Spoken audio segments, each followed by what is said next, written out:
ഇമാം നാസിർ സായിദ് റഹ്മത്തുള്ള 7 കാര്യങ്ങൾ ഈ ആയത്തിൻ്റെ മുന്നിൽ വെച്ച് ചിന്തിച്ച് പറയുന്നു. അതിൽ ഒന്നാമത്തെ കാര്യം എന്താണ്? ഒന്നാമത്തത് അറിവും അന്വേഷണവും. അസ്ഹാബുൽ കഹ്ഫിനെ പറ്റി ഒരു ചർച്ച ലോകാവസാനം വരെ നടക്കട്ടെ എന്നുള്ള തീരുമാനിച്ചാൽ നമ്മളാരെങ്കിലും ചർച്ച ചെയ്തോന്ന് അറിയാം. അങ്ങനെ ഒരു ചർച്ചയും ചിന്തയും ഉണ്ടാവാനാണ് വകദാലിക ബഅത്നാഹും നാം അവരെ ഉണർത്തിയത്. ലിയതസാഅലു ബൈനഹും, അവർ പരസ്പരം ചോദിക്കാൻ വേണ്ടി. അവർ പരസ്പരം ചോദിച്ചു, എത്ര ദിവസം നമ്മൾ ഉണങ്ങി. അതൊരു ഭയങ്കര അന്വേഷണമാണ്, അറിവിനെക്കുറിച്ചുള്ള അന്വേഷണവും. അൽ ഹസ്സു അലൽ ഇൽമി വഅലൽ മുബാഹസ, അതിനുവേണ്ടി ചർച്ച ചെയ്യുക, അതിനെക്കുറിച്ച് അന്വേഷിക്കുക. സുഹൃത്തുക്കളെ, അറിയാൻ ശ്രമിക്കുക. എന്ത് കാര്യം, ഇപ്പം ദുനിയാവിൻ്റെ കാര്യമാണെങ്കിലും ആഖിറത്തിൻ്റെ കാര്യമാണെങ്കിലും അറിയാനും അന്വേഷിക്കാനും ശ്രമിക്കണം എന്നാണ് പറയുന്നത്. നമ്മളൊക്കെ ചെയ്യുന്ന ജോലി, നമ്മുടെ ബിസിനസ്, അടുക്കളയിൽ ചെയ്യുന്ന ഒരു ജോലി എന്നൊരു സ്ത്രീക്ക് പോലും ആ വിഷയത്തെക്കുറിച്ച് കുറച്ചും കൂടി അറിവുണ്ടാകുകയാണെങ്കിൽ കുറേ ഭാരം കുറയും, കുറേ ബുദ്ധിമുട്ട് കുറയും. നമ്മളെന്താ ഒന്നിനെക്കുറിച്ചും അറിയാൻ ശ്രമിക്കുന്നില്ല എന്നുള്ളതാണ് ഒരു കാരണം. അവർ എത്രയോ വർഷങ്ങളായി അയാൾക്ക് അങ്ങാടിയുടെ ഏറ്റവും മർമ്മഭാഗത്ത് ഒരു കടയുണ്ട്. അപ്പോൾ 50 കൊല്ലം മുമ്പുള്ള അതേ അന്നുണ്ടാക്കിയ ആ കടയിൽ തന്നെ അതേ സാധനങ്ങൾ വെച്ച് അങ്ങനെയാണ് അയാൾ കച്ചവടം ചെയ്യണം. മക്കള് വലുതായി വന്നപ്പോൾ അവർ പലപ്പോഴും പറയും, വാപ്പ ഇതൊക്കെ ഒന്ന് മാറ്റി ഒന്ന് പരിഷ്കരിച്ചാൽ നമുക്ക് കുറേ കച്ചവടം കിട്ടും. വാപ്പ സമ്മതിച്ചില്ല. വാപ്പ മരിച്ചു പോയപ്പോൾ അവർ ആദ്യം ചെയ്തത് അതൊക്കെ പൊളിച്ച് അതിനെ നവീകരിച്ചു. ഇപ്പം തരും, അന്ന് വാപ്പ കച്ചവടം തുടങ്ങിയത് മുതൽ ആ കടയിലൂടെ രാവും പകലും അങ്ങോട്ടും ഇങ്ങോട്ടും ഓടി എടങ്ങേറായി കച്ചവടം ചെയ്ത സ്ഥാനത്ത് നിന്ന് മക്കളെന്താ അറിയും, ആ ക്യാഷിൽ ഇരിക്കണേ ഉള്ളൂ, ബാക്കിയെല്ലാം അവിടെ നടക്കും. അങ്ങനത്തെ ഒരു ബിസിനസ്സായി പരിവർത്തിപ്പിച്ചു. ജീവിതത്തിൽ എന്തിനെക്കുറിച്ചുള്ള അറിവും നമുക്ക് കൂടുതൽ നൽകും. അത് ദീനിനെ കുറിച്ചാണെങ്കിലോ, ഇപ്പോൾ പരലോകത്തെക്കുറിച്ചൊരു ബോധവും കുറച്ചൊരു വിശ്വാസവും നമുക്ക് അസ്ഹാബുൽ കഹ്ഫിനെ പറ്റി പഠിക്കുമ്പോൾ ഉണ്ടായാൽ നമ്മുടെ ജീവിതം തന്നെ മാറും, നമ്മളെല്ലാ സമീപനങ്ങളും മാറും. അറിവ് കൊണ്ട് മാത്രമേ മനുഷ്യന് മാറ്റങ്ങൾ ഉണ്ടാവുള്ളൂ. അതുകൊണ്ടാണ് അള്ളാഹു അവരെ ഉണർത്തിയിട്ട് ഒരറിവും അന്വേഷണത്തിനുമുള്ള അവസരം അസ്ഹാബുൽ കഹ്ഫിനെ കൊണ്ട് ഉണ്ടാക്കിയത് എന്നാണ് ഒരു വ്യാഖ്യാനം. രണ്ടാമത്തെ കാര്യം, അറിയാത്തത് വെറുതെ പറയരുതെന്ന്. ഇപ്പം ഇന്ന് സോഷ്യൽ മീഡിയ കയറിയാൽ ആരോഗ്യപരമായ കാര്യങ്ങളെക്കുറിച്ച് ഏറ്റവും അധികം പോസ്റ്റ് ഇടുന്ന ആരാണ്? അതിനെക്കുറിച്ചൊരു അറിവില്ലാത്ത. ജീവിതത്തിൽ എല്ലാ അബദ്ധങ്ങളെയും വിളിച്ചു പറയാം, എല്ലാ അന്ധവിശ്വാസങ്ങളും. ഒരു കൊടിമരം സ്ഥാപിച്ച് ആളുകളെ മുഴുവനും അതിലേക്ക് പൈസ കൊണ്ടുവന്നിട്ട് എന്തൊക്കെ അനാശാസ പ്രവർത്തനങ്ങൾ നടക്കുന്നത്. ഇതൊക്കെ അടിസ്ഥാനം എന്താ? അറിവില്ല എന്നുള്ളതാണ്. അറിവില്ലാത്തവൻ പറഞ്ഞാലും കേൾക്കാൻ ഇവിടെ ആളുകൾ തയ്യാറാണെന്നുള്ളതാണ്. 1000 രൂപ മക്കാമുക്ക് കൊടുത്തിട്ട് തോറ്റ്. അപ്പം എന്താ പറഞ്ഞത്? 1 ലക്ഷം കൊടുത്താൽ ജയിക്കുള്ളൂ, 1 ലക്ഷം കൊടുക്കാത്തതുകൊണ്ടാണ് തോറ്റ്. അതാണ് സാമ്പത്തിക മതരംഗത്തുള്ള ചൂഷണങ്ങളുടെ ഒരു അവസ്ഥ. അപ്പം അറിവില്ലാതെ പറയുന്നത്. അവസാനം ഇവർ പറഞ്ഞ കാര്യം, കാലു റബ്ബുക്കും അഅലമു ബിമാ ലബിസ്തു. തർക്കിച്ചിട്ട് അവസാനം തീരുമാനമാവണില്ല. നിങ്ങൾ എത്രയാണോ താമസിച്ചത് അത് അറിയുന്ന ഒരാളുണ്ട്. അതാരാണ്? അള്ളാഹു. അള്ളാഹു പറയുന്ന അറിവാണ് ആത്യന്തികമായ അറിവ്. വമൻ അസ്തഖു മിനല്ലാഹി ഖീല. അതുകൊണ്ട് സുഹൃത്തുക്കളെ, എന്ത് വിഷയത്തിലും അള്ളാഹുവിൻ്റെ കൽപ്പനകളെയും നിർദ്ദേശങ്ങളും ആ അറിവുകൾക്ക് നമുക്ക് വലിയ പ്രാധാന്യം. നമ്മുടെ ബിസിനസ്സിലായാലും ഒരാൾ തീരുമാനിക്കണത്, ഞാൻ എത്ര ചെറിയ ബിസിനസ് ആയാലും എത്ര തന്നെ എൻ്റെ ബിസിനസ്സിൽ എന്ത് പ്രശ്നങ്ങൾ വന്നാലും ഞാനൊരു ലോണും തൊടൂല. ഒരാൾ തീരുമാനിച്ചാൽ ആ അറിവ് അള്ളാഹിൻ്റെ അടുത്ത് നിന്ന് കിട്ടുന്ന അറിവാണ്. ആ അറിവ് അയാൾ മുറുകെ പിടിച്ചാൽ അയാൾ വിജയിക്കും, ഒരു സംശയവും. യഥാർത്ഥ അറിവുകൾ അറിയാൻ ശ്രമിക്കും. ഊഹങ്ങളുടെയും അതേപോലെ അടിസ്ഥാനരഹിതമായ അറിവുകളിലും നമ്മൾ നിലകൊള്ളാൻ പാടില്ല എന്നാണ് അവരെത്ര ദിവസം ഉറങ്ങി എന്ന തർക്കത്തിന്റെ തീരുമാനമായിട്ട് അവസാനം പറഞ്ഞത്. കാലു റബ്ബുക്കും അഅലമു ബിമാ ലബിസ്തു. നിങ്ങൾ എത്രയാണ് ഉറങ്ങിയത് എന്ന് അറിയുന്നവൻ അള്ളാഹുവാണ്. അവസാനം അള്ളാഹുവിലേക്ക് മടക്കുമ്പോൾ യഥാർത്ഥ അറിവുള്ളവനിലേക്ക് മടക്കുകയാണ് ചെയ്യുന്നത്.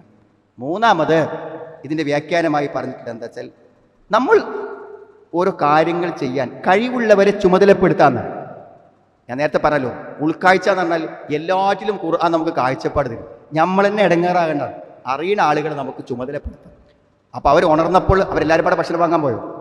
എല്ലാവരും കഴിക്കാൻ പോയോ? അവരെ കൂട്ടത്തിൽ നിന്ന് അത് വാങ്ങാൻ പറ്റുന്ന ഒരാളെ ഫബഅസു അഹദക്കും ബിവരിഖിക്കും ഹാദിഹി ഇലൽ മദീന. ഈ പട്ടണത്തിലേക്ക് ഒരാൾ അവർ പറഞ്ഞേക്കാം.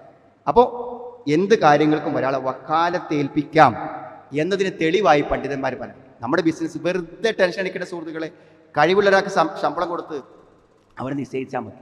പക്ഷെ ആരെ നമ്മൾ എന്ത് ഏൽപ്പിക്കുമ്പോഴും അയാൾക്ക് ഉണ്ടാവേണ്ട 2 ഗുണമുണ്ട്. എന്താ 2 ഗുണം എന്ന് പറഞ്ഞാൽ, ഒന്ന്, അത് ചെയ്യാനുള്ള കഴിവ് വേണം. വർത്താനം പോലെ അയാൾക്ക് അതിനുള്ള കഴിവ് വേണം, കുവ്വത്ത് വേണം. രണ്ടാമത്തത് അമാനത്ത് വേണം.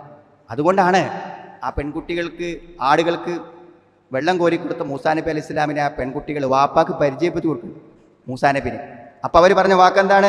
കാലത്ത് ഇഹ്ദാഹുമായ അബസ്തിസ്തജ്റുഹു ഇന്ന ഖൈറ മനിസ്തഅ്ജർതൽ ഖവിയ്യുൽ അമീൻ. വാപ്പ അയാളങ്ങൾ ഇവിടെ നിർത്തിക്കും, അയാളെ പറ്റും. എന്താക്കടെ യോഗ്യത? കവിയാണ്. മൂസാ നബി ഭയങ്കര ശക്തനായിരുന്നു. അമീനാണെന്ന്, വിശ്വസ്തനാണ്. എങ്ങനെ വിശ്വസ്തനായത്?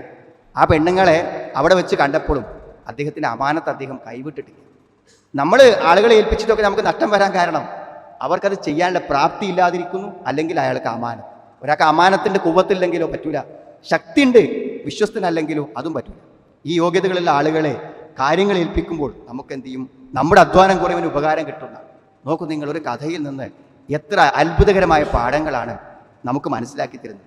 പിന്നെ അവിടെ പറയുമ്പോൾ അസ്കാമെന്ന് ഭക്ഷണം കൊടുന്നാൽ പോരാ, ഏറ്റവും നല്ല ഭക്ഷണം കൊണ്ടുവരണം. അസ്കാ ത്വആമൻ, ഏറ്റവും നല്ല ഭക്ഷണം കഴിക്കുകയാണെങ്കിൽ ഏറ്റവും നല്ല ഭക്ഷണം കഴിക്കേണ്ടത്.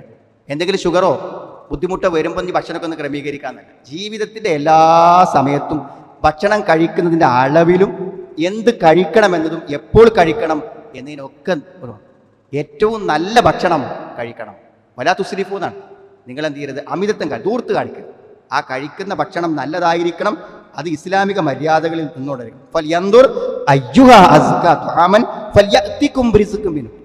നല്ല ഭക്ഷണം അസ്ക, ഏറ്റവും നല്ല ഭക്ഷണം കൊണ്ടുവരാനാണ് അവരോട് ആവശ്യപ്പെടുന്നത്. നല്ല ഭക്ഷണമാണ് കഴിക്കേണ്ടത്. അത് അന്വേഷിച്ച് കണ്ടെത്തി ആ സൂക്ഷ്മത പാലിക്കണം. എന്നാൽ ഇസ്ലാമിക നിയമങ്ങളെ പാലിക്കണം എന്നാണ്. അഞ്ചാമതായിട്ട് ഈ ആയത്തിൻ്റെ വ്യാഖ്യാനത്തിൽ ഇമാം നാസിർ സഅദി റഹ്മത്തുള്ളാഹി വിശദീകരിക്കുന്ന കാര്യം, ഈ പോണ ആൾക്കാരുണ്ടല്ലോ, ആ പോണവരോട് പറയുന്നുണ്ട്, വൽ യതലത്തഫ്, നീ എന്ത് ചെയ്യണം? ഏറ്റവും അധികം ജാഗ്രത പാലിക്കണം, സൂക്ഷ്മത പാലിക്കണം. കാരണം നമ്മൾ ഈ ഗുഹയിൽ കിടക്കുന്നുണ്ട് എന്നുള്ള വിവരം അവരറിയാത്തത് കൊണ്ടാണ് നമ്മളിവിടെ സുരക്ഷിതരായി നിൽക്കുന്നത്. ഇവർ ഈ 300 കൊല്ലം കഴിഞ്ഞൊന്നും അറിഞ്ഞിട്ടില്ല. അതുകൊണ്ട് പോണ സമയത്ത് പോയി യൽഹറു ആലി, നിങ്ങളെ അവരറിയുകയാണെങ്കിൽ നമ്മളെ പിടിച്ചു കൊണ്ടുപോകും, എന്നിട്ട് നമ്മളെ മതം മാറ്റും, അല്ലെങ്കിൽ നമ്മളെ എറിഞ്ഞു കൊല്ലും ജീവനോട് കൂടി. അപ്പം അതുകൊണ്ട് നീ ആരും അറിയാതെ പോകണം. ഇതിലെന്താ അദ്ദേഹം പറഞ്ഞത്? മറ്റുള്ളവർക്ക് ബുദ്ധിമുട്ടുണ്ടാക്കുന്ന രൂപത്തിൽ നമ്മൾ എന്ത് ചെയ്യരുത്? നമ്മൾ സൂക്ഷിക്കുന്ന ഫിത്തിന, ഒരു കുഴപ്പമുണ്ടാകുന്ന സമയത്ത് നമ്മൾ അതിൽ എണ്ണ ഒഴിക്കാൻ പാടില്ല. നമ്മൾ ഈ സുഹൃത്തുക്കൾ പല പോസ്റ്ററുകളും ഈ പല കാര്യങ്ങളും സമുദായത്തിൻ്റെ പേരിൽ ഇടുമ്പോൾ അതിൻ്റെയൊക്കെ ഉത്തരവാദിത്തം മൊത്തം നമ്മൾ ഏൽക്കേണ്ടി വരും.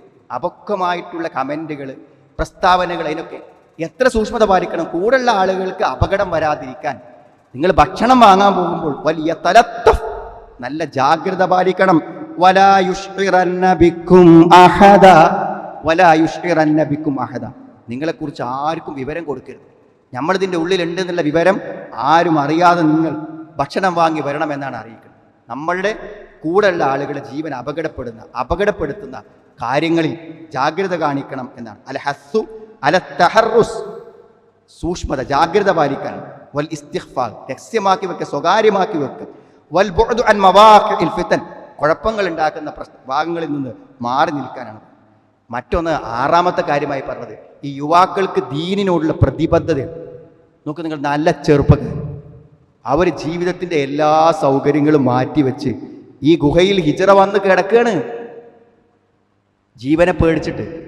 ആലോചിക്കണം, ദീന് സത്യം മനസ്സിലാക്കി കഴിഞ്ഞാൽ നമ്മുടെ വീട്ടുകാരും നാട്ടുകാരും മുഴുവൻ നമുക്ക് എതിര് നിന്നാലും നമ്മുടെ ആദർശത്തിൽ വിട്ടുവീഴ്ച ചെയ്യാൻ പാടില്ല എന്നുള്ള ഒരു പാഠം നമുക്ക് ചില നഷ്ടമൊക്കെ ഉണ്ടാവും. അപ്പം എന്നാൽ വിട്ടുവീഴ്ച ചെയ്യാമെന്ന് വിചാരിച്ചാലോ? ലോകത്ത് വന്ന പ്രവാചകന്മാരും പൂർവികന്മാരൊക്കെ നമുക്ക് പഠിച്ചൊരു പാഠം, എത്ര പരീക്ഷണം ജീവനോട് കൂടെ പച്ചയായി തീയിലേക്ക് പിടിച്ചിട്ടിട്ടും തലക്ക് മുകളിൽ വാള് വെച്ച് ഈർന്ന് പൊളിച്ചിട്ടും അവർ ഉൾക്കൊണ്ട സത്യത്തിന് അവർ പുറകോട്ട് പോയി. നമ്മളൊക്കെ നിസ്സാര കാര്യത്തിനാണ് ദീൻ്റെ കാര്യങ്ങൾ പലപ്പോഴും വിട്ടുവീഴ്ച ചെയ്യുന്നത്. വലൻ തുഫ്ലിഹു ഇദൻ അബദ, ഏഴാമത്തെ അതാണ്. അങ്ങനെ നിങ്ങൾ ചെയ്താൽ നിങ്ങൾ വിജയിക്കൂല. ദീനിൻ്റെ കാര്യത്തിൽ അള്ളാഹുവിൻ്റെ കൽപ്പനകൾക്ക് മുൻഗണന കൊടുത്ത് പിടിച്ചു നിൽക്കണം എന്ന വലിയൊരു നിർദ്ദേശം കൂടെ പറയും. നോക്കൂ നിങ്ങൾ, വളരെ ചുരുങ്ങിയ 2 ആയത്തുകളിൽ നിന്ന് എന്തെല്ലാം വ്യക്തിപരമായും സാമൂഹ്യപരമായും